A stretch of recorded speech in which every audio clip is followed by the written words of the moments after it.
Hello,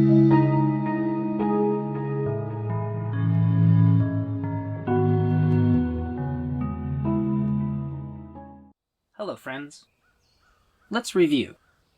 We have established a regular practice, including meditation, standing, and snake and turtle Qigong. You've learned to avoid dangerous methods like forcing the breath. And we've discussed daily cultivation like rest, relaxation, and rejuvenation. I'm happy to finally get to talk about the refinement of existing skills. This deepening process is genuinely fun, and I'm excited to hear about your progress in the comments section. Let's begin by exploring how to free the mind during practice. Spoiler alert, the method is simple and will likely change your life. Most of us have had the experience of driving in a car while only partially paying attention. Hopping behind the wheel, we let our mental automatic pilot take over, and some indeterminate period of time passes filled with daydreaming, and we find ourselves at the destination without any memory of the journey. Your nervous system did its job, and even used the turn signal, hopefully. However, your conscious awareness was wandering elsewhere. You were in the car, but not present to your own experience. And this awareness quality, sometimes called mindfulness, will be your next focus of cultivation.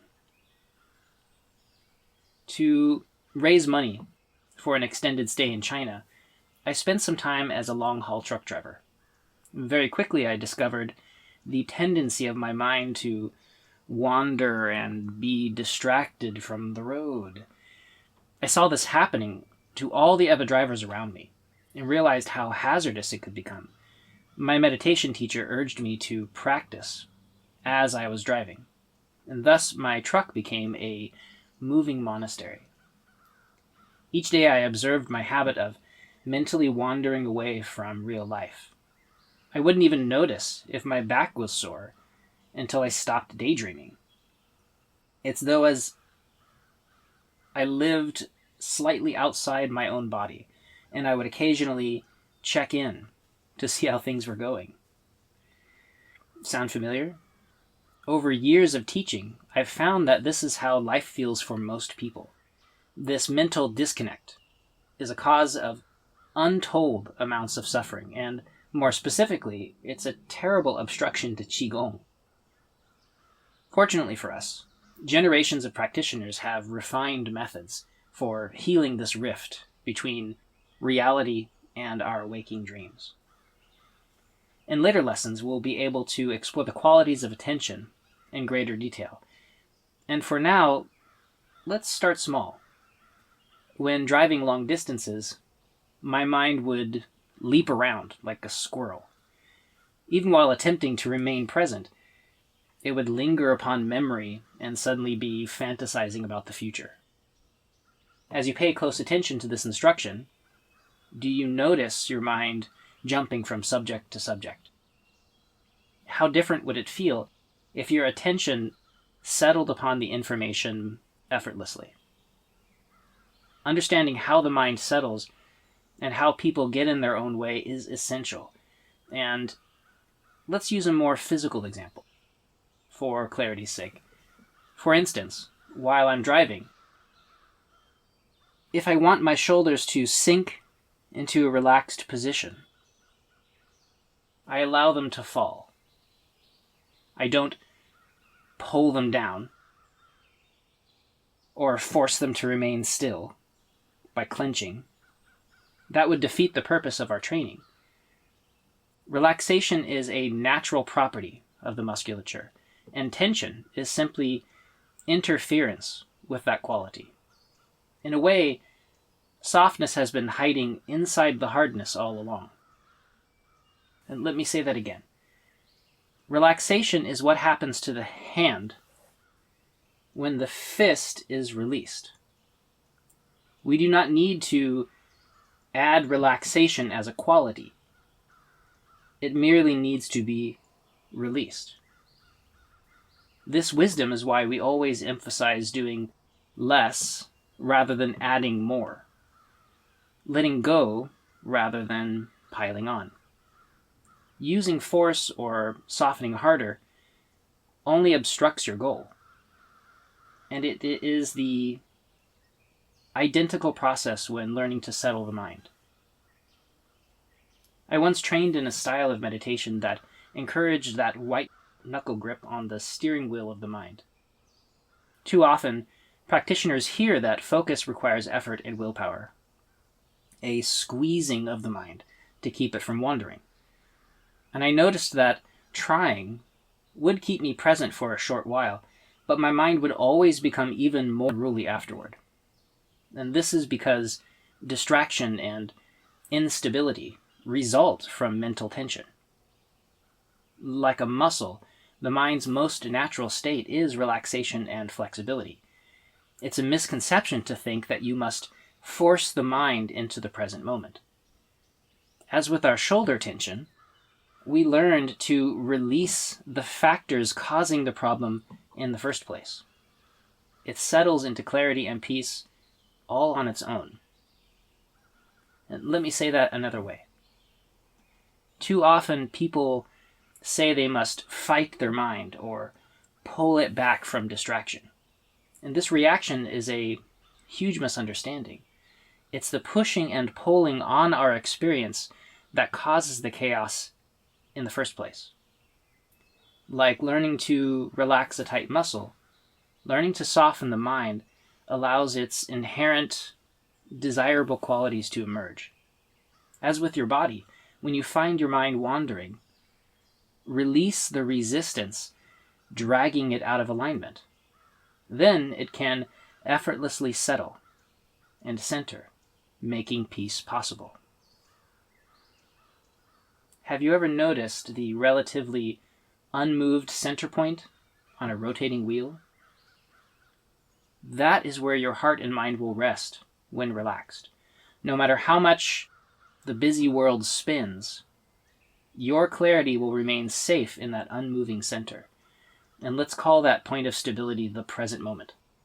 And allowing your awareness to rest peacefully and effortlessly in the present moment during practice is our goal. Keep something in mind as you train. You may hear about the many benefits of mindful meditation. From improving immune function, reducing stress, or avoiding neurodegeneration that comes with age. But that's not why I include it here.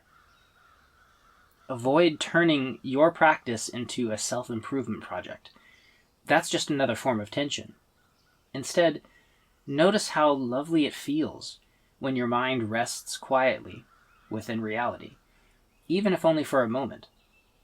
Being present and attentive to your own experience is valuable beyond measure. Ask yourself, how enjoyable and enriching would life become if you were more present and clear-headed each day? And of course, how much more compelling would your Qigong practice become? I've heard from hundreds of folks over the years about how difficult this first step feels. It's understandable if an exhausted and distracted mind is the only one you have known. And at first, you may be slow to notice when you're daydreaming. It's the normal state for most people, most of the time. Imagine that one day you witness your mind being clear and present. After a time, tiny desires and fears may begin to collect, like rain on the windshield. And like rainwater, the small thoughts touch and join and become larger daydreams, further obstructing your clarity. And pretty soon, fantasies and memories are the only thing that you can see, and navigating becomes impossible. And rather than barreling forward, blinded by illusion and emotion, you can learn to pull off to the side of the road and park. Sit still and allow the warm light of presence to calm the storm and make the way forward clear. This is how we train. We pause and we use stillness and relaxation to allow the mind-body to settle and become clear. Only then do we move forward with our practice. And this is why we begin every session by releasing anything binding us, especially starting with the body.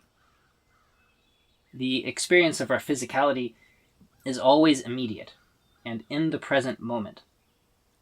Using our bodies and our movements as anchors, we are constantly drawn back to reality. Grounding is one of the gifts of a moving meditation practice like Qigong, and as practitioners, we continually find our way back, bowing to the truth of how things are without resistance. And this is how it is. This is what it's like right now. Don't grip. Don't try to concentrate. By getting out of our own way, the body-mind is naturally better at doing its job. The stomach digests. The heart pumps. Your feet connect to the earth. Your shoulders fall open toward your hands. Your mind rests in clarity and wisdom. Developing presence is not about creating an altered mental state. It is about uncovering a profoundly unaltered state that is part of what makes Qigong so effective. So what's the next step?